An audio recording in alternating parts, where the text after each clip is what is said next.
भारत की नीति देखो, नेता करें घोटाला। भारत की नीति देखो, जब चाहिए कि देश में अच्छी हो पढ़ाई, तब धर्म के लिए यहाँ होती है लड़ाई। जब चाहिए कि देश में अच्छी हो पढ़ाई, तब धर्म के लिए यहाँ होती है लड़ाई। व्यापार की सुनिए सखा गमगीन खबरिया, बनिया विदेशी आ गए भारत की नगरिया। बनिया विदेशी आ गए भारत की नगरिया। महलों पर महल आज बड़ी चहल पहल, आज सब कुछ है सहल, आज करना अमीरों को। सुप्त सदाचार आज बढ़ाए अत्याचार, आज करते वे विचार, आज देखा फकीरों को। सीता सावित्री आज हुई नवचरित्री, आज बनकर अभिनेत्री, आज युवतियां टहलती हैं। देखा सगाई आज बेटी की विदाई, आज ममता बिकाई, आज पैसे की चलती है। हमारे पिताजी में शिक्षा की तरफ बहुत ललक थी। बिरहा गाने के प्रति आपकी जो ललक है वो कब आपको लगा कि आप गा सकते हैं और आपने गाया? सन 80 के आसपास कक्षा 7 में मुझे जो है मेरे पिताजी ने बिरहा सीखने के लिए आदेश दिया। आगे बढ़ने के लिए बिरहे में जब आपको आदेश मिला तो आपने किस अखाड़े को अपनाया, किसको गुरु बनाया? रामदेव का वो सन 80 वाला गाना जब मैं सुना तो जैसे लगा कि बिरहा मेरे मन में एकदम भर गया। कब आपने अपनी टीम वगैरह बनाई या नहीं बनाई, क्या हुआ? जितना हो सकेगा उतना बिरहा को मतलब आगे बढ़ाने के लिए गाएंगे। कौन सी खास बात है जो आपको बिरहा से जोड़ती है? हमारा सभ्य समाज जो है मनोरंजन से गिरते गिरते असभ्यता की ओर बढ़ती है। आप इस बिरहा को क्या देना चाहते हैं, किस चीज से संपन्न करना चाहते हैं? मैं जो सोचता हूँ कि मैं अपने बिरहा के माध्यम से समान शिक्षा के लिए जितना हो सकेगा मैं करूँ।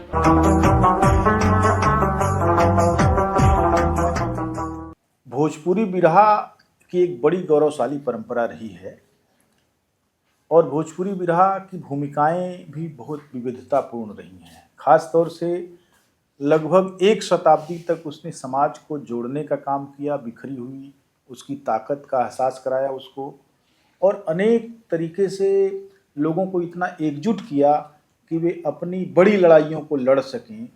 लेकिन आज बिरहे में ऐसे ऐसे धतकर्म हो रहे हैं और ऐसी मनुवादी प्रवृत्तियां उसमें हावी हो गई हैं कि बिरहा एक प्रतिगामी लोक विधा बनकर रह गया है। हम देखते हैं कि बिरहे में तब तरह तरह के गैंगस्टर और तरह तरह के धूर्त लोगों का जमावड़ा हो गया है, लेकिन बहुत सारे ऐसे कलाकार हैं जो हाशिए पर रह कर भी बिरहे की पुरानी गरिमा को न केवल लौटाना चाहते हैं बल्कि बिरहे को उन विषयों से समृद्ध करना चाहते हैं जो इस समाज को प्रभावित करते हैं। ऐसे ही एक कलाकार से हम आज रूबरू हैं। वे कवि भी हैं और गायक भी। उनका नाम है वृंदा यादव। आजमगढ़ में रहते हैं। आजमगढ़ के एक विद्यालय के वे प्रधानाचार्य हैं और मूलतः मऊ जिले के रहने वाले हैं। वृंदा भाई बहुत शिद्दत से बिरहा से जुड़े हुए हैं, उसको गा रहे हैं, उसको लिख रहे हैं और चाहते हैं कि बिरहे के माध्यम से बदलाव तो हो ही, बिरहे में जो कुप्रवृत्तियां हावी हो गई हैं, जो मनुवाद हावी हो गया है, जो बंद दिमागों का खेल चल रहा है, जो तमाम सारी फासिस्ट जो है ताकतों द्वारा इस्तेमाल किए जाने का वो एक माध्यम बन गया है, उससे उसको मुक्त कराया जाए और जनता का माध्यम बनाया जाए। वृंदा भाई आपका बहुत बहुत स्वागत है। नमस्कार। नमस्कार, आपको बहुत बहुत धन्यवाद। आप जैसी महान शख्सियत से हमारी मुलाकात हुई, इसके लिए आपको धन्यवाद।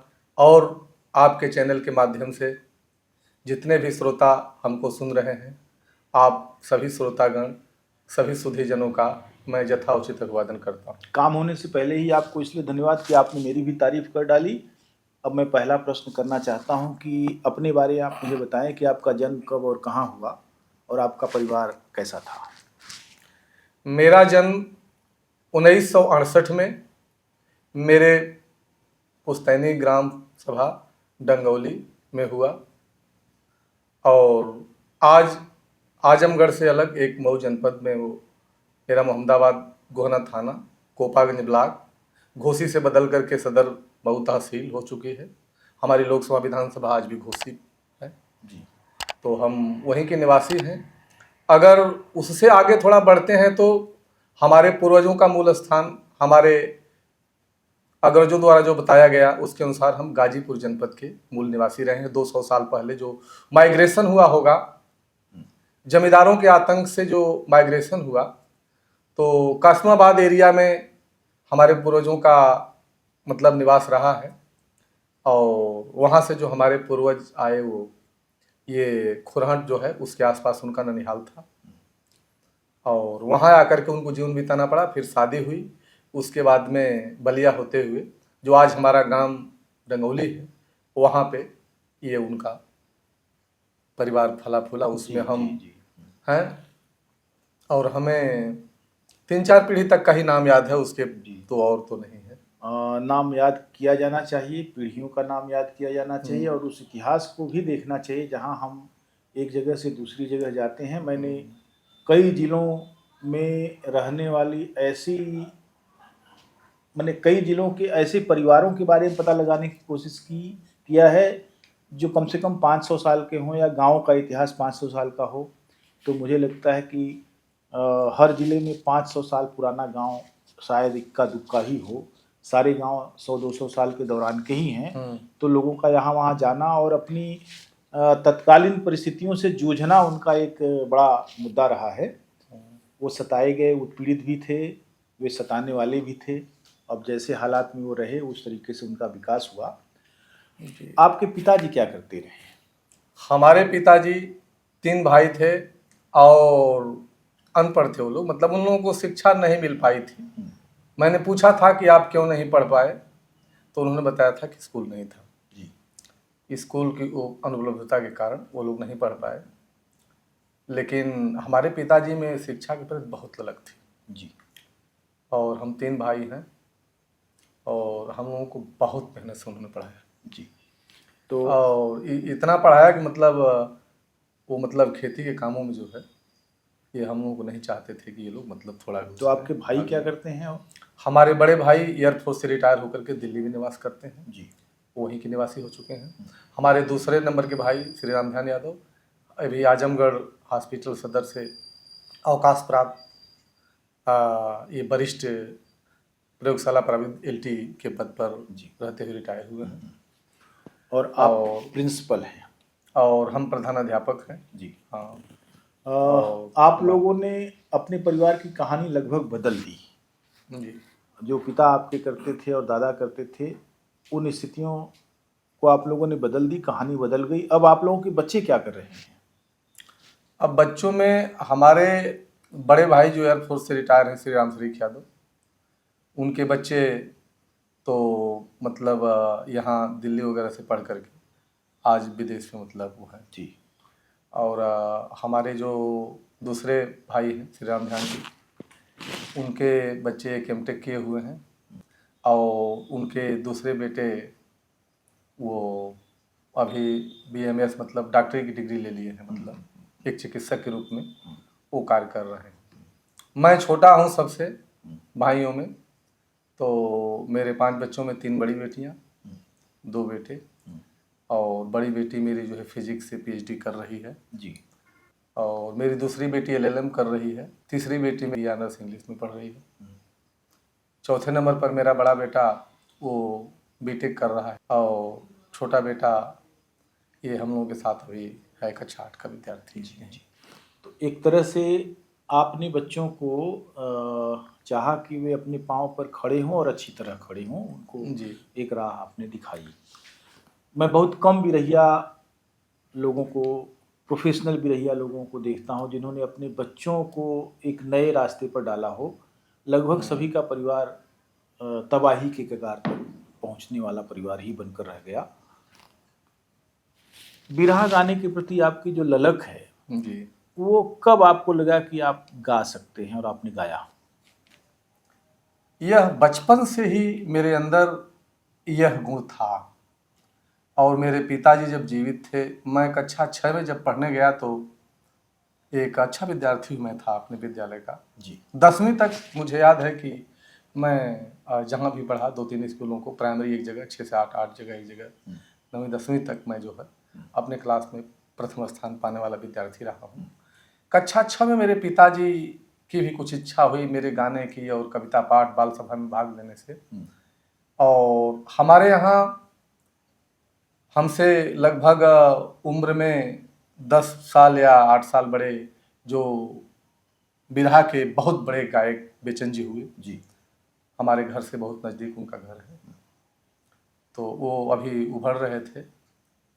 सन 80 के आसपास कक्षा 7 में मुझे जो है मेरे पिताजी ने ये बिरहा सीखने के लिए आदेश दे दिया। जी।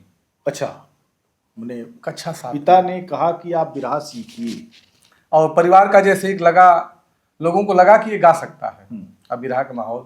और हमारे जो छोटे पिताजी थे श्री बीरबल यादव, वो एक अच्छे गायक थे अपने ज़माने के, चूँकि कलकत्ता रहते थे और ये जूट मिलों से होते हुए वो लोग मऊ में एक कातन मिल थी, वहाँ मुझे लगा कुछ काम किए। फिर इधर बाराबंकी साइड में कोई थी, वहाँ काम किए। टांडा वगैरह क्षेत्र में वो रहे। उनका मतलब हम लोगों से भेंट तो बहुत कम हुई, लेकिन गायन क्षेत्र में उनका नाम हम लोग बहुत सुनते थे। तो उनसे भी कुछ हमें थोड़ा बहुत कम जो उनसे भेंट हो पाई थी हम लोग, क्योंकि हम लोग पढ़ते हुए 10वीं के बाद मैं भी घर से बाहर चला गया था। लेकिन जो थोड़ी ही मुलाकात हुई तो ये कुछ बिरहा का अंश जो है उनसे मिला। और हम लोगों को लगा कि हमारे घर में भी बिरहा के मतलब एक अच्छे कलाकार हैं। मैंने आपको डीएनए में मिला बिरहा जी। जो है। बहरहाल आगे बढ़ने के लिए बिरहे में जब आपको आदेश मिला तो आपने किस अखाड़े को अपनाया, किसको गुरु बनाया? मैं 1 साल तक सीखा, थोड़ी बहुत बिरहा को सीख करके गाया। कोई खास अखाड़ा और खास गुरु के पास मुझे जाने का अवसर नहीं मिल पाया। मेरे छोटे पिता जो बीरबल जी थे वो लगन के अखाड़े से गाते थे, लेकिन उनके साथी एक मेरे गांव में और थे जो गांव में रहने वाले थे, जो उन लोगों के साथ वो कोरस वाले लोग होते हैं। तो उनको मेरे पिताजी ने बुलाया तो वो एक गाना उनके समय का बताए थे जी। वो श्री कृष्ण के जन्म की कहानी थी कि कैसे कैसे श्री कृष्ण का जन्म हुआ, वासुदेव कैसे कैसे उनको बचा के ले गए। और फिर एक वो कथानक रामायण का जी। या कृष्ण के जन्म की चर्चा वही मुझे दी गई थी। लेकिन इसके बाद और कई अखाड़ों के मेरे जो भाई थे बीच वाले राम ध्यान जी, वो अगल बगल से कुछ किताब मांग के लाए थे, वो गणेश के अखाड़े की लाए थे। लेकिन मैं किसी खास अखाड़े में जा करके नहीं सीख पाया, न अपनी टीम बना पाया। केवल कभी कभी जैसे किसी बारात में गया, किसी टीम में हो रहा है तो लोग खड़ा करके जो है, बचपन में ऐसे लड़कों को कर देते हैं, गवाते रहे। 1980 में हमारे घर से 5 किलोमीटर की दूरी पर रामदेव और पारस जी का बिरहा था। ये दंगल हुआ और उस दंगल में मेरे बीच वाले भाई जो थे वही लेकर गए थे। 1980 में 7 में पढ़ रहा था, उसी में जब मुझे आदेश मिला था। तो वो बिरहा दंगल मैं आज तक याद करता हूँ। क्या खास बात थी उसमें? और पारस जी तो सामान्य नहीं लगे जैसे और गायक लगते हैं, लेकिन रामदेव का वो सन 80 वाला गाना जब मैं सुना तो जैसे लगा कि बिरहा मेरे मन में एकदम भर गया। और वो काकोरी केस गाए थे, बीरस की बिरहा, उन्होंने जो वंदना किया था वो, और उन्होंने गांधी जी पर एक विदेशिया गाया था वो। आज भी उनका रेडियो स्टेशन से वो गाने आते हैं जी। दोनों जो उस समय वो गाए, वो बताए रेडियो स्टेशन पर आने वाली। तो मेरे अंदर जैसे बिरहा का एक प्रवाह जैसे चल दिया और मैं तुरंत जाने के बाद ये कुछ बिरहा लिखना शुरू कर दिया। और कुछ लोकगीत, 3-4 लोकगीत में जो उनसे सुना था उन तर्जों पर लिख करके दिया। एक विदेशिया सुभाष चंद्र बोस की मैं लिखा हूँ, वह उसी समय की लिखी गई है जो मेरे यूट्यूब चैनल पर है, हरिओम पर भी है। तो इस तरह से जो है बिना अखाड़े के ही मैं बिरहा को मतलब अपने अंदर आत्मसात करके और कुछ आगे बढ़ा करके फिर ये हुआ कि पढ़ना अच्छा है, जैसे पढ़ाई हो जानी चाहिए। और मेरे पिताजी को ये नौकरी की बहुत मतलब ललक थी कि हमारे बच्चे पढ़ें और नौकरी प्राप्त करें, इसके बाद जो है जो चाहें वो करें जी। तो इसलिए बिरहा का क्रम थोड़ा सा बंद हो गया। तो बाद में जब आपका शौक और पिताजी की दिलचस्पी और उनका प्रोत्साहन भी मिला आपको, तो कब आपने अपनी टीम वगैरह बनाई या नहीं बनाई, क्या हुआ, कैसे गाड़ी आगे बढ़ी? टीम मेरी नहीं बन पाई आज तक? आज तक नहीं बन पाई। दो एक प्रोग्राम मुझको मिला था, सट्टा जिसको कहते हैं, ये कार्यक्रम जैसे लोग जान गए कि ये गा सकते हैं, तो उसमें मैंने जो टीम वाले थे, मतलब कैसे भी लोग होते हैं, खाली होते हैं कि कोई ढोलक वाला है, कोई कोर्स वाला है, तो ऐसे 2 बार मैं प्रयास करके टीम बना करके अपने से काम किया हूँ लोकल स्तर पे। मुझे याद है बारातों में जो बुलाया जाता है लोगों को, तो इस तरह से मैं किया। और 1993 मार्च के आसपास जब ये बाबरी मस्जिद का मतलब कांड हुआ था, अयोध्या कांड, और पूरे देश में हाहाकार मचा था, तो अयोध्या कांड को मैंने बहुत अच्छा से लिखा था। अच्छा। खुद मैंने लिखा। और काशीनाथ उस समय एक उभरते हुए बहुत अच्छे कलाकार हो चुके जी जी, 90 के दशक और में दोहरी घाट में मेरे रिश्तेदार लोग हैं, वहाँ उनका जो है दंगल था। त्रिभुवन भारती उनके दूसरे मतलब प्रतिपक्षी कलाकार थे।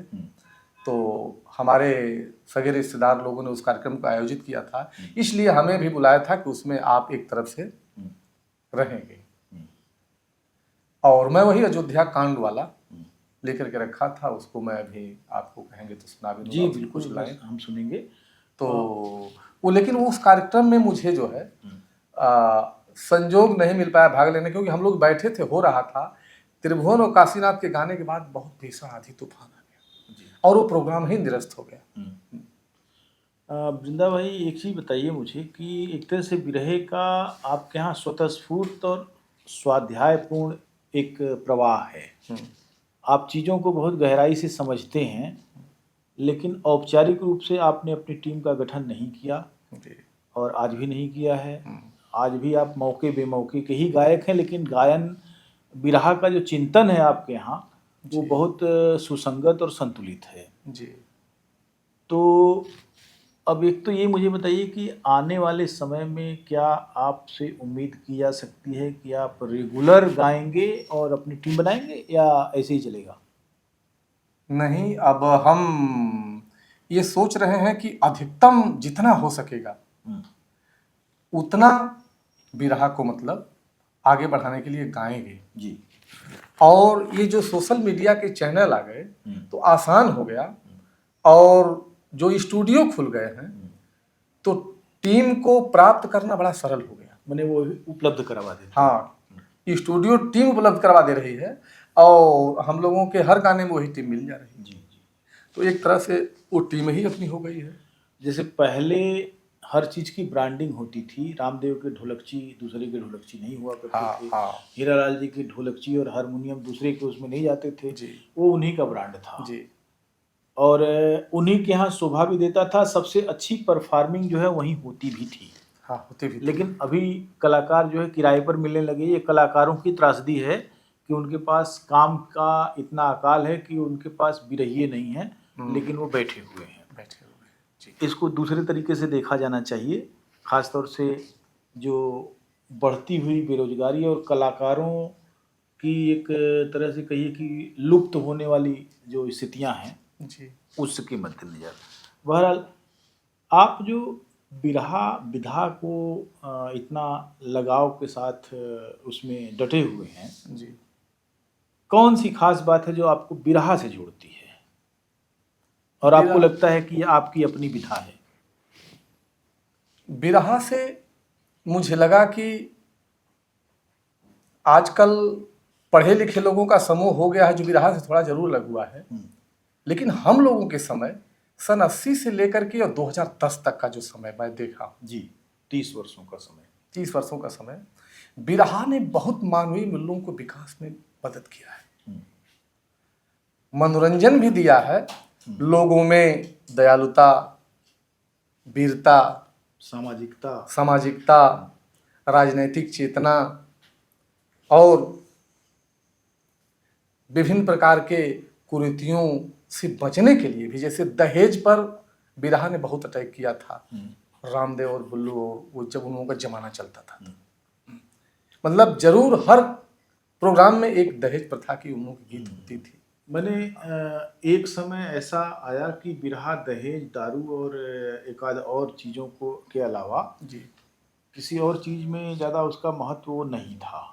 रामदेव का एक क्लासिक बिरहा जो भंवरी भंवर सिंह है, जी, वो मैं सुना हूँ वो मंच से। दहेज के ऊपर ही है। उसके अलावा वो बीणा वाला कांड जो है, गाजीपुर का बीणा कांड, वो भी विश्वनाथ का बिरहा, वो भी दहेज का ही मामला है। और कई सैकड़ों बिरहे ऐसे हैं। बिरहा के जो क्लासिक कलाकार थे, उन्होंने अनेक ऐसे विषयों को उठाया और उनके कवियों ने लिखा। उन्होंने इतनी तबीयत से गाया कि वो बिरहा आज आप सुनिए फिर से जी। तो लगेगा कि यह काफ़ी कुछ कह रहा है। जी।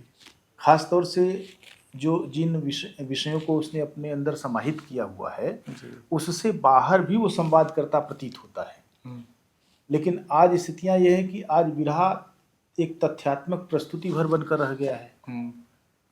इसके पीछे क्या वजह आपको लगती है?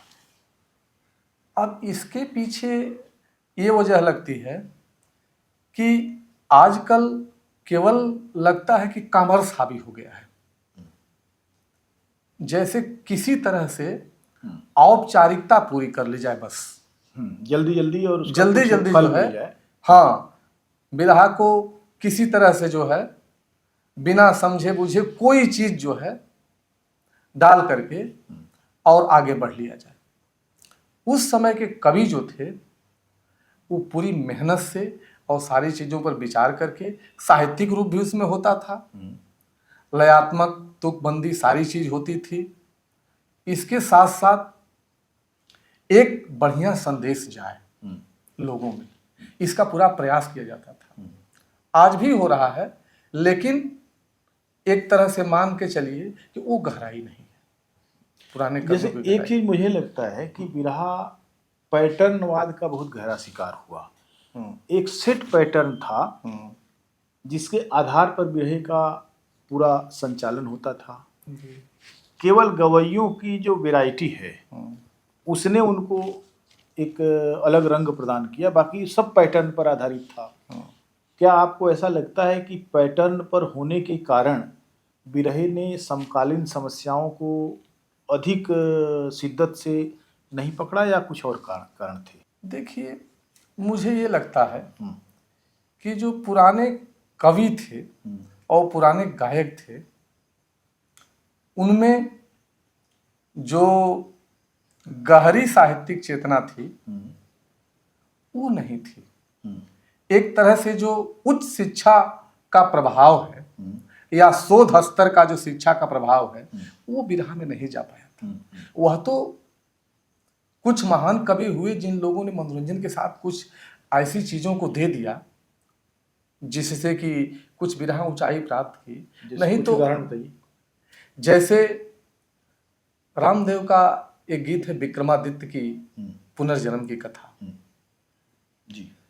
उसमें दयालुता का और दान के द्वारा जो है एक अच्छे जीवन की पराकाष्ठा का जी बहुत अच्छा उदाहरण मिलता है कि राजा हो गईला बिरनवा खिया के रोटियां।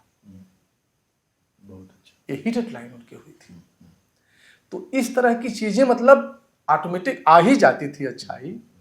इसके बावजूद मैं मानता हूं कि जो भी कलाकार हमारे ऊंचे हुए, इलाहाबाद के अलावा उसको छोड़ दिया जाए तो बुल्लू, हीरा, पारस, रामदेव जी, विश्वनाथ जी, परशुराम जी, काशीनाथ थोड़ा सा अलग हो गए। जी जी जी।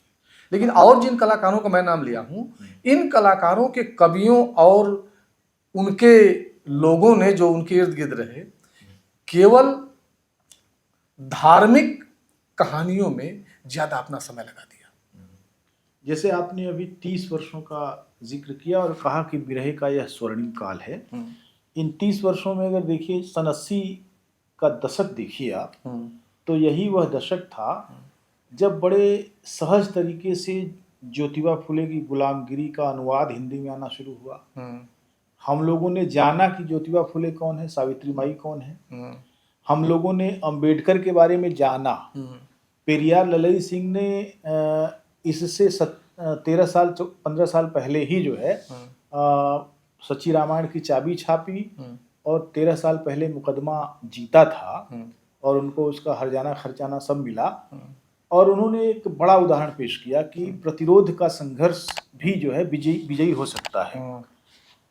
उसके अलावा आप देखिए कि शिक्षा का विस्तार जो है उन पिछड़ी जातियों में तेजी से होने लगा, जो अभी तक खेतीहर होना, चरवाहा होना और तमाम हरवाहा होना ही उनकी नियति थी। उनके बीच में शिक्षा का प्रसार हुआ। और दूसरी चीज आप देखिए कि जो गैर कांग्रेस का जो दौर था, कि जैसे कांग्रेस का एक पूरा अभिजनवाद जो था वो पिछड़ों को पिछड़ा बनाए रखने में, दलितों को दलित बनाए रखने में बहुत तो उसको दिलचस्पी थी। लेकिन यही वह समय था 80 का दशक जब राजनीतिक रूप से करवटें बदल रही थी। दूर देहात जैसे दमकीपा का उदय हुआ उसी दौर में, दलित मजदूर किसान पार्टी, उसी दौर में अजगर का कॉन्सेप्ट आया, उसी दौर में अलग अलग जगहों पर अलग अलग तरीके के नारे आए, सामाजिक न्याय की बहुत सी चीजें आई और उस एक ऐसी पृष्ठभूमि तैयार हो रही थी कि जिन लोगों ने कभी उठकर बात नहीं की अब वो खड़े होकर आवाज लगाएंगे, ऐसी स्थिति आई। लेकिन बिरहा ने इसको किस रूप में पकड़ा? बिरहा ने मुझे लगा कि इधर एकदम नहीं पकड़ा। केवल एक गायक जो श्री नसुड़ी यादव रहे, उनका डंका था जी। ये चिड़ियाकोट इलाके में इधर आते थे, इधर हम लोग तरफ तो नहीं आ पाए थे जी, लेकिन चिड़ियाकोट तक आते थे। और मैं मानता हूं कि ललई सिंह को अगर पहली बार किसी ने बिरहे में चुना या पेश किया, ललई नाम अगर लिया, तो नसुड़ी यादव थे। और जिस ललई यादव ने सुप्रीम कोर्ट तक लड़ करके 1976 में विजय दिला करके रामायण को काल्पनिक घोषित कराया, और उनके संघर्ष को अगर आगे बढ़ाने में नसुड़ी के अलावा और गायकों ने मदद किया होता तो सामाजिक चेतना बहुत बड़ी होती। अंबेडकर का गीत मैं खोजा तो हैदर अली भी गाए हैं, रामदेव भी गाए हैं, बुल्लू भी गाए हैं, लेकिन केवल एक संविधान निर्माता और थोड़ा सा मतलब उसको पुट दे करके एक लय का और गौरवान्वित करना, गौरवशाली करके था, लेकिन जेन्युइन पक्ष नहीं था कि उन्होंने सवाल क्या उठाए थे। और उनके समाज में विकास के लिए उन्होंने क्या लोगों को समझाया था जी, क्या मतलब चेताया था, ये चीज जो है बिरहा ने नहीं पकड़ा। अच्छा, उसके बाद जैसे 90 का दशक जो है भूमंडलीकरण की आंधी के साथ आता है। कई घटनाएं 90 के दशक में हुई। ग्लासनोस्ट तो पेरेस्ट्राइका लागू हुआ रूस में, रूस टूट भी गया, 17 देशों में विभाजित हो गया। उसके अलावा जो मुक्त व्यापार की गैट और डंकल के समझौते हुए, और उसके बाद वही दौर है, वही दशक है जब बाबरी मस्जिद के ऊपर हमला किया गया, उसको तोड़ दिया गया। वही दौर है जब राम मंदिर का आंदोलन चला। वही दौर है जब बीपी सिंह ने भागीदारी का वह सवाल हल कर दिया जो लंबे समय से जो उपेक्षित पड़ा था जी। और इसके बाद हम देखते हैं कि बिरहे ने क्या अंगड़ाई ली, क्या तो जैसे उसमें काशीनाथ यादव बलिया वाले एमएलसी जी, उनकी भूमिका यह है कि उन्होंने उसके गौरवपूर्ण पक्ष को रेखांकित करना शुरू किया जी। काफी हद तक वो उसके अंदर भी गए जी।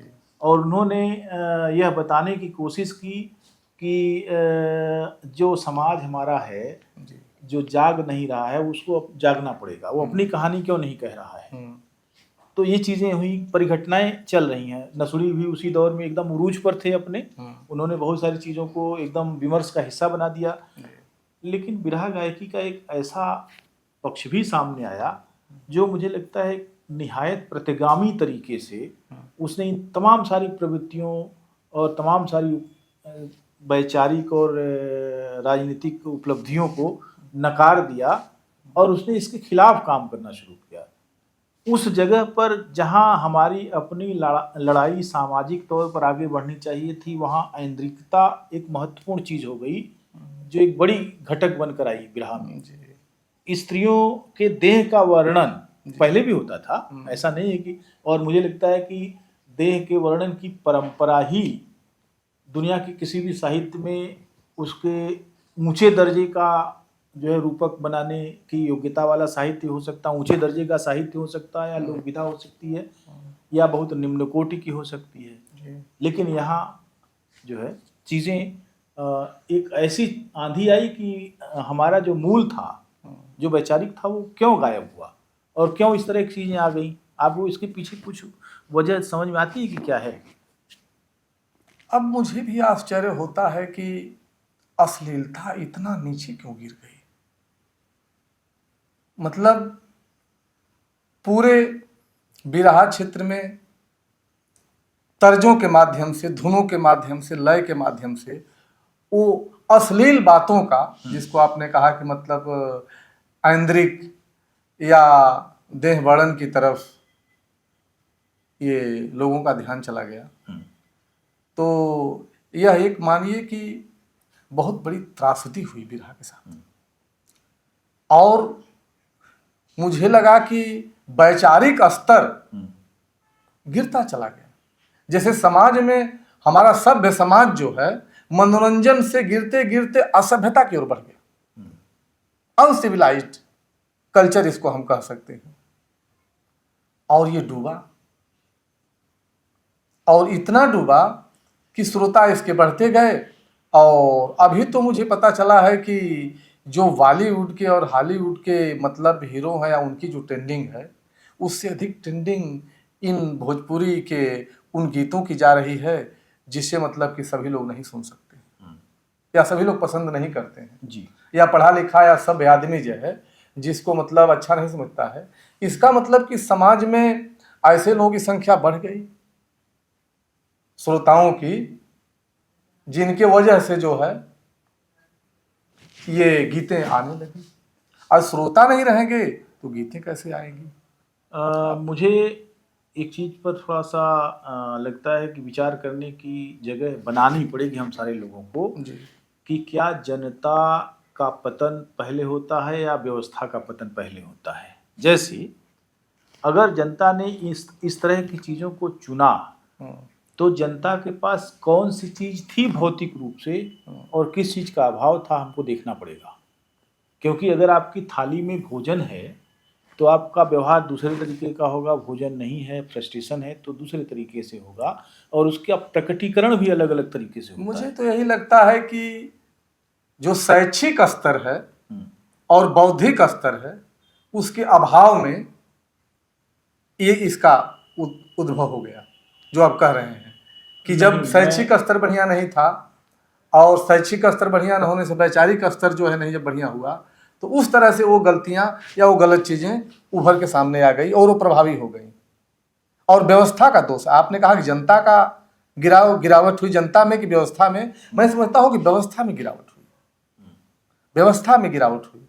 अगर व्यवस्थित रूप से शिक्षा और अन्य चीज़ों के विकास पर ध्यान दिया गया होता, मतलब ह्यूमन रिसोर्स डिपार्टमेंट बनाया गया, मानव संसाधन विकास मंत्रालय शिक्षा मंत्रालय को कहा गया, माने मनुष्य को एक ऐसे संसाधन के रूप में विकसित किया जाए जो देश कि वह देश और दुनिया को बहुत अच्छा बना सके और बहुत ऊंचाई तक ले जा सके। लेकिन ये व्यवस्था में कमी के कारण, और मुझे लगता है कि अब हमारे ही देश में है कि अब पूरी दुनिया में कहाँ है। आप लोग तो दूर दूर तक घूम रहे हैं या पूरी दुनिया को देख रहे हैं, जान रहे हैं। इसमें अब दो चीज मैं जो सोचता हूं कि मैं अपने बिरहा के माध्यम से समान शिक्षा के लिए जितना हो सकेगा मैं करूंगा। अब एक मेरा मुद्दा इसमें है कि समान शिक्षा पद्धति अगर आ जाती तो काफी हद तक जो और समस्याएं हैं आरक्षण की, चाहे नौकरी की, चाहे मतलब समान अवसर न प्राप्त होने की, इसमें लोगों को जो है काफी संतुष्टि मिल जाती है।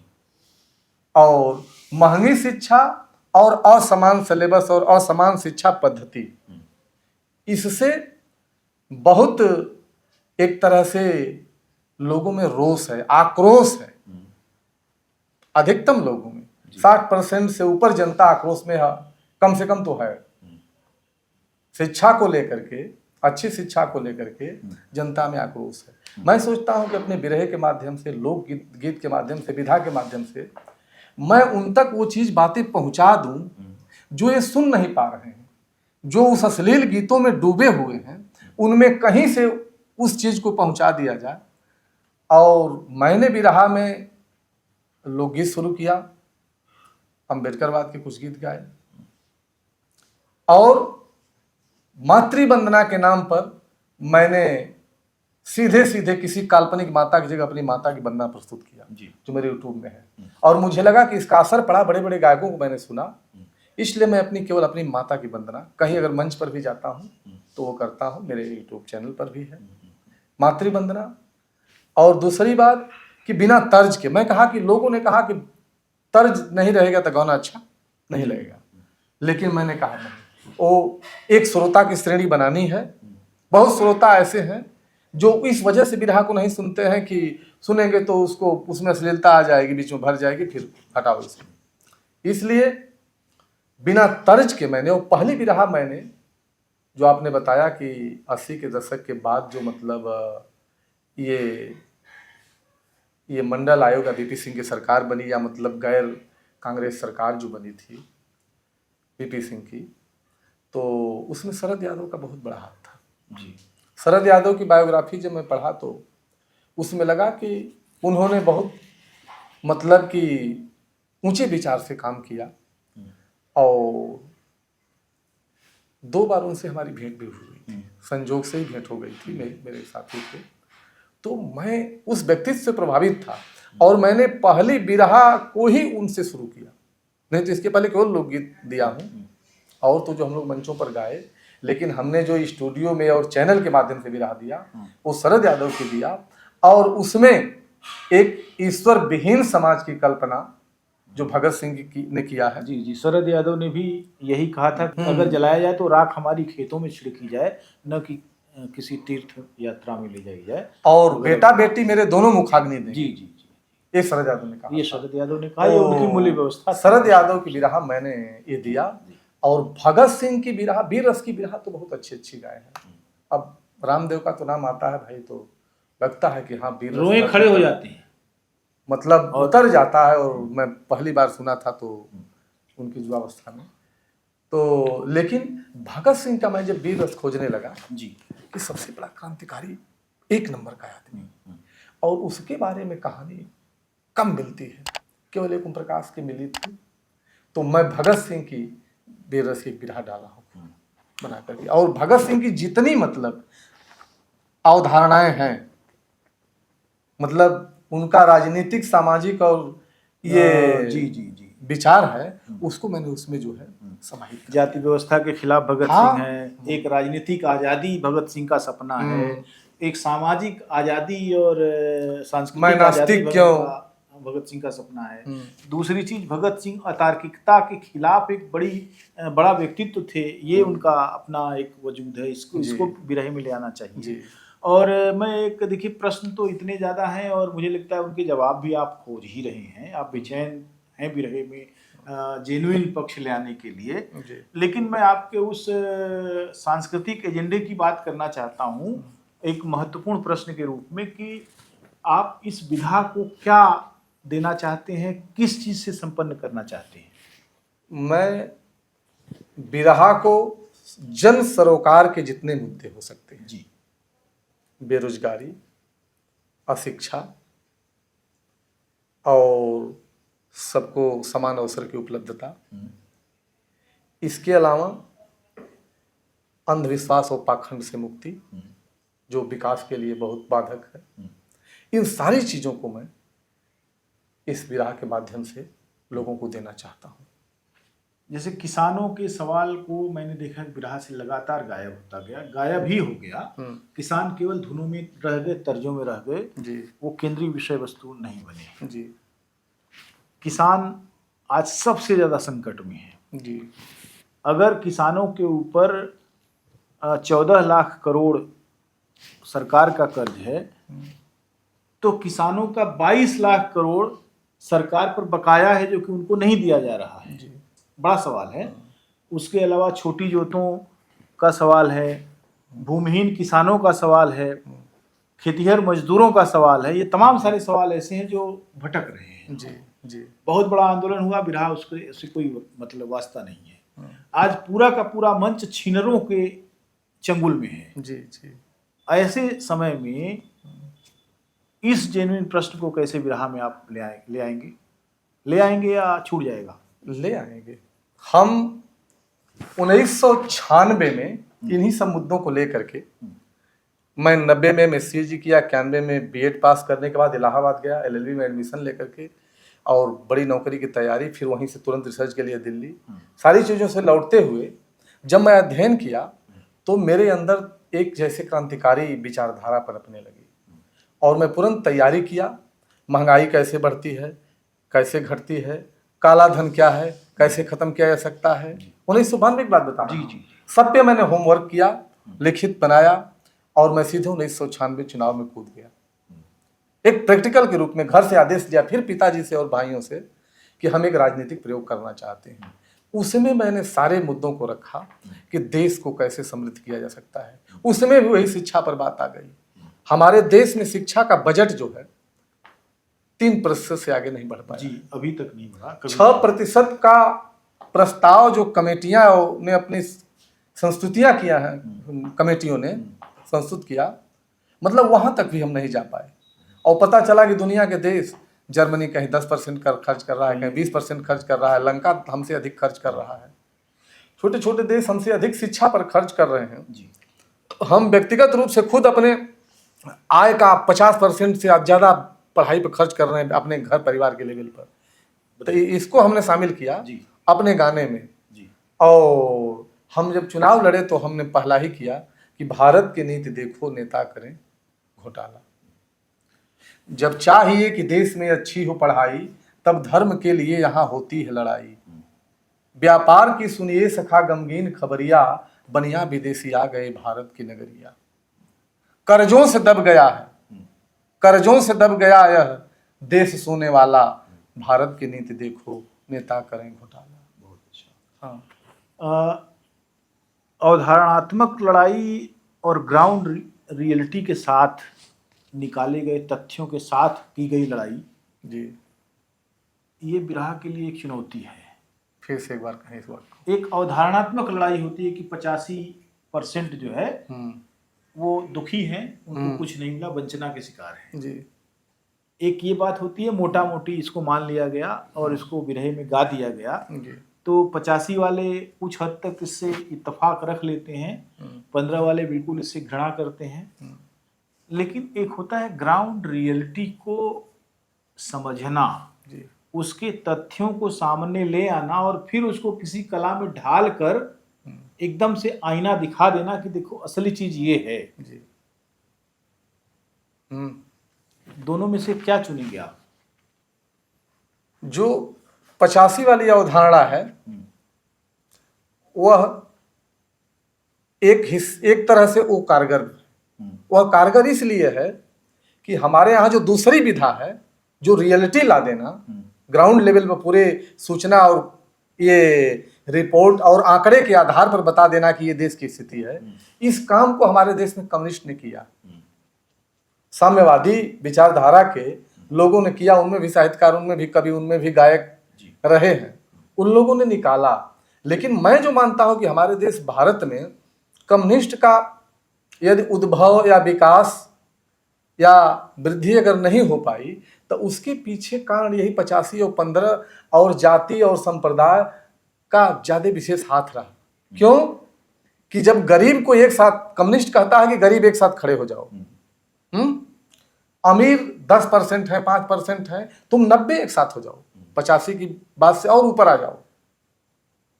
तो इसी 85 की अवधारणा उस समय काम कर जाती है जब अमीर बड़ी जात का, अरे गरीब बड़ी जात का, गरीब छोटी जात के साथ न खड़ा होकर के अपनी जात के साथ खड़ा हो जाता है। मैंने आत्मालोचना की स्थिति को उसने बिल्कुल नकार दिया। हाँ, वो ये नहीं कहेगा कि हमारा भाई गलत है, बल्कि वो गलत है क्योंकि उसकी जाति अलग है। तो ये एक चीज है जी, जिससे गरीब एक साथ नहीं खड़े होंगे, जाति के नाम पर खड़े होंगे। इसी कारण से कम्युनिस्ट नहीं काम कर पाया। मुझे जो ये महसूस मैं किया हूँ जी, इस पे बहस होनी चाहिए, ये बहुत बड़ा मुद्दा है और आप असल में चीज़ों को अधिक गहराई से देख रहे हैं, जितनी गहराई से इसको देखा ही नहीं गया कभी। जी और मुझे लगता है कि ये बिरहे का दुर्भाग्य है कि उसमें एक बहुत बड़ी ताकत होने के बावजूद चिंतन शून्यता रही है। जी और एक और चीज मैं देखता हूँ, हर बिरहिया जो बड़ा बिरहिया है वो धर्म का मामला आते ही सरेंडर कर जाता है, कितना ही बड़ा बिरहिया हो। जी वो आध्यात्मिकता का मामला आते ही सरेंडर कर जाता है। जी जी ये बिरहे के लिए कैसा वातावरण बनाता है? बिरहे को सर्वमान्य बनाने के लिए और सर्वप्रिय बनाने के लिए लोग इसको कर जाते हैं। हालांकि जो बिरहे का बहुत बड़ा श्रोता समाज है वह तो अगर धार्मिकता और पाखंड को छोड़ दे तो भारत ही बदल जाएगा। लेकिन ये कलाकार कहीं न कहीं जरूर दब जाते हैं। अगर नसुड़ी नहीं दबे तो एक वीर शेर कलाकार कहूंगा मैं उन्हें। और मैं यही चाहता हूं कि हम अच्छे तरीके से अपनी बात को ये बिना डरे हुए निस्वार्थ भाव से और मतलब एक तरह से हर धर्म से, ये नहीं, अब ये ट्रेंड हो गया है कि हिंदू धर्म का जितना पाखंड है उसके खिलाफ काम हो रहा है। कुछ कलाकार हैं, बिना नाम लिए, मतलब आप दे रहे हैं तो बहुत ऐसे कलाकार हैं, अम्बेडकरवादी कलाकार हैं, हिंदू धर्म के खिलाफ तो बोल जाते हैं, लेकिन चमत्कार, पाखंड और आजाद ख्याली के विरोध में सारे धर्म हैं। जहां धर्म के जो नियम हैं वो सब में मैं देखा, मैं सब में खोज के डाला।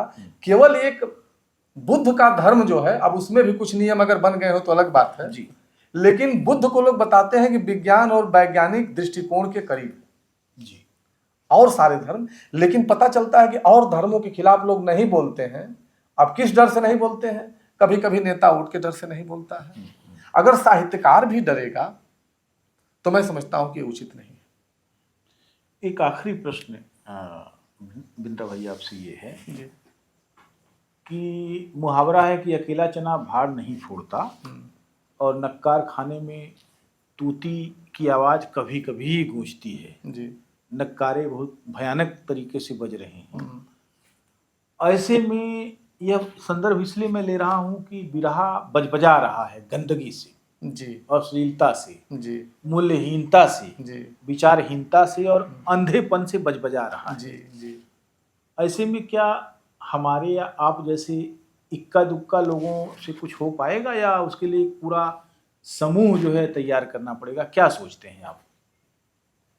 देखिए, समूह तैयार करना तो एक अच्छी बात होगी, और हम मानते हैं कि अगर आज से 1000 बरस पहले अगर कबीर अकेला ही जिस बात को कह के चले गए जी, तो यहाँ तो कबीर कहे कि नहीं कहे? मैं तो नहीं समझता हूँ कबीर किसी से डरे हो। बिल्कुल डरे होते तो उन्होंने अध्यात्म को भी बहुत सूक्ष्म रूप से प्रस्तुत कर दिया, और सारे धर्मों के एक तरह से जो दकियानूसी विचार थे उनको उन्होंने एकदम पर्दाफाश करके बाहर कर दिया। तो अकेले कबीर ने काम किया। ऐसे ऐसे अकेले बहुत लोगों के उदाहरण हैं इस धरती पर जी। तो अकेले चना भी भाड़ फोड़ सकता है, आंख भी फोड़ देगा, हाँ फोड़ सकता है। ये इस तरह के उदाहरण हैं। तो ये मान के चलिए, और जो समूह बनाने की आप बात कर रहे हैं तो यह एक अच्छी बात है। और मैं चाहूँगा कि भाई, मेरी तो पूरी इच्छा है कि शैक्षिक अवसर हर बच्चे को प्राप्त हो जाए। यह एक देश के सम्मान की बात होगी, जो एकदम से नहीं है जी, एकदम नहीं है। तो शैक्षिक समान अवसर लोगों को मिल जाए, स्वास्थ्य सेवा मिल जाए और फ्री में मिले। हमारे देश के सरकार के पास इतना धन हो सकता है। मैं कई बार पता किया, लोगों से पूछा कि क्या मतलब कक्षा 1 से लेकर के PhD तक की पढ़ाई फ्री हो सकती है? बढ़ी हुई आबादी है उसके बाद भी। तो कुछ विद्वानों ने बताया कि हो सकता है। धन का समायोजन इस तरह से कर दिया जाए तो हो सकता है। निजीकरण और नौकरियों का विलोपन और पेंशन का खत्म होना, यह भी एक तरह से देश के लिए घातक होगा। शिक्षा, उसके बाद नौकरी, उसके बाद पेंशन द्वारा पूरे जीवन की सुरक्षा, इससे देश में बहुत बड़ी समृद्धि का वातावरण था जी, जो टूट जाएगा। हमारा जो ये श्लोक गीत और विवाह विधि में आना हुआ, जो पुनः शुरुआत हुई, वह पेंशन गीतों और कर्मचारियों और नौकरियों बेरोजगारों के लिए ही हुई। हम एक चीज और देना चाहते हैं कि धार्मिक उद्दंडता बढ़ गई है, उसको धार्मिक उद्दंडता कहेंगे। मतलब गिरोह का गिरोह जो मूर्ति पूजा में, उसमें कांवर में, सब में जैसे दौड़ रहा है, उसको ध्यान ही नहीं है कि इससे भी अच्छा कोई काम हो सकता है। कोई बताने ही वाला नहीं है। मैं गांव में जाता हूं, मैं कहता हूं तुम ये पता करो कि हमारे देश का सबसे बढ़िया स्कूल कौन है, बताओ। किसी को पता नहीं है, अपने महापुरुष का पता नहीं है। मैं कई बार गया, जैसे अब मान लीजिए ये श्री कृष्ण भगवान का नाम सब लोग ले लेते हैं भगवान के रूप में। छोटा बच्चा श्री कृष्ण के बारे में जानते हो? हाँ, जानता हूं श्री कृष्ण कौन थे। मैं कहा कि और महापुरुष, दिल्ली का कोई ऐसा मुख्यमंत्री बताओ जो ओबीसी का था, पता ही नहीं। नेहरू के जमाने में कोई ऐसा मुख्यमंत्री बताओ, उनको ये ज्ञान नहीं है। कहने का मतलब कि कुछ जो ऐतिहासिक जानकारियां हैं वो नहीं है लोगों को। तो ऐतिहासिक जानकारी देना है, ये वीर महापुरुषों के बारे में हमको बताना है। अभी नेताजी सुभाष चंद्र बोस के लिए हमने एक वो लिखा है, उस पर हम अब काम करेंगे। बहुत बहुत धन्यवाद वृंदा भाई। बात तो करने के लिए बहुत सारी है और आपकी बौद्धिक क्षमता भी बहुत मजबूत है। आपसे बहुत सारी बातें होती रहेंगी जी। यह विमर्श के एक ऐसे प्रस्थान बिंदु के रूप में यह संवाद में मान रहा हूँ जहाँ से लोग नया सोचेंगे, क्योंकि अमूमन बिरहे से जुड़े हुए लोग जो है इस तरह के मुद्दों पर कभी सोचते ही नहीं हैं। आपने समय निकाला, आपने बहुत महत्वपूर्ण बात की। आप बहुत बहुत धन्यवाद। भारत की नीति देखो, नेता करें घोटाला। भारत की नीति देखो, जब चाहिए कि देश में अच्छी हो पढ़ाई, तब धर्म के लिए यहाँ होती है लड़ाई। जब चाहिए कि देश में अच्छी हो पढ़ाई, तब धर्म के लिए यहाँ होती है लड़ाई। व्यापार की सुनिए सखा गमगीन खबरिया, बनिया विदेशी आ गए भारत की नगरिया। बनिया विदेशी आ गए भारत की नगरिया। कर्जा से दब गया है यह देश सोने वाला। भारत की नीति देखो, नेता करें घोटाला। भारत की नीति देखो, वैश्वीकरण से देश का विनाश हो रहा है। संसद में क्या होता है कर दूं ये खुलासा, रेडीमेड कानूनों पर करते ये तमाशा। संसद में क्या होता है कर दूं ये खुलासा, रेडीमेड कानूनों पर करते ये तमाशा। कहने को तो प्रधानमंत्री राष्ट्रपति हैं, कहने को तो प्रधानमंत्री राष्ट्रपति हैं, पर देश को चला रहे उद्योगपति हैं। पर देश को चला रहे उद्योगपति हैं। सक्षम अमीर लोगों का बड़ा बोलबाला। भारत की नीति देखो, नेता करें घोटाला। भारत की नीति देखो, निजीकरण से देश का विनाश हो रहा है। रोजी के चक्कर में जुआ हताश हो रहा है। सरदार भगत सिंह का इनकलाब रो रहा है। सरदार भगत सिंह का इनकलाब रो रहा है। निजीकरण से भारत बर्बाद हो रहा है। निजीकरण से भारत बर्बाद हो रहा है। कोई नहीं दिखाता गरीब का रखवाला। भारत की नीति देखो, नेता करे घोटाला। भारत की नीति देखो, कैसे हो लूटपाट नीतियां बनाई जाती हैं। छद्म जन कल्याण की बातें सुनाई जाती हैं। कैसे हो लूटपाट नीतियां बनाई जाती हैं। छद्म जन कल्याण की बातें सुनाई जाती हैं। जब तक न होगी एक ही समान पढ़ाई, जब तक न होगी ये कहीं समान पढ़ाई, तब तक न होगी पूरी न होगी तब तक गरीब की लड़ाई, पूरी न होगी तब तक गरीब की लड़ाई। मझधार में है नैया कोई न खेवन वाला, भारत की नीति देखो नेता करे घोटाला, भारत की नीति देखो। हमने कुछ भोजपुरी कविताएं लिखा, खड़ी भाषा की कविता पहले सुना देता हूं। महलों पर महल आज बड़ी चहल पहल आज, सब कुछ है सहल आज करना अमीरों को, सुप्त सदाचार आज बढ़ाए अत्याचार आज, करते विचार आज देखा फकीरों को। सीता सावित्री आज हुई नवचरित्री आज, बनकर अभिनेत्री आज युवतियां टहलती हैं, देखा सगाई आज बेटी की विदाई आज, ममता बिकाई आज पैसे की चलती है। ये बिरहा की धुन में ही है। इसके बाद प्रखर अप साहित्य आज, जिसको आप अश्लील गाने करें, प्रखर अप साहित्य आज, छपते कुकृत्य आज, पढ़ते हैं नित्य आज लोग इन किताबों को, दीनों का दमन आज सभी लोग मौन आज, रोकेगा कौन आज दुख के सैलाबों को। प्रबल पूंजीवाद आज भारत बर्बाद आज, कर दो प्रतिवाद आज भारत बचाने को, तुच्छ जातिवाद आज विषम वर्गवाद आज, सच्चा साम्यवाद आज चाहिए जमाने को। इसके बाद भोजपुरी की दो बंद वो है आतंकवाद पर। हमने लिखा था कि चोट्टा या झूठा जे घाती हऊ त कहेला कि आग लगावल जाई, चोट्टा या झूठा जे घाती हऊ त कहेला कि आग लगावल जाई, कांट धसो चाहे 20 फरो मन माफिक बाग लगावल जाई, जव जरो भर साई में जाय समाज कलाज उघारल जाई, आपन काम बनो न बनो दूसरे का जरूर बिगाड़ल जाई, आपन काम बनो न बनो दूसरे का जरूर बिगाड़ल जाई। अंधविश्वास पर 4 लाइन।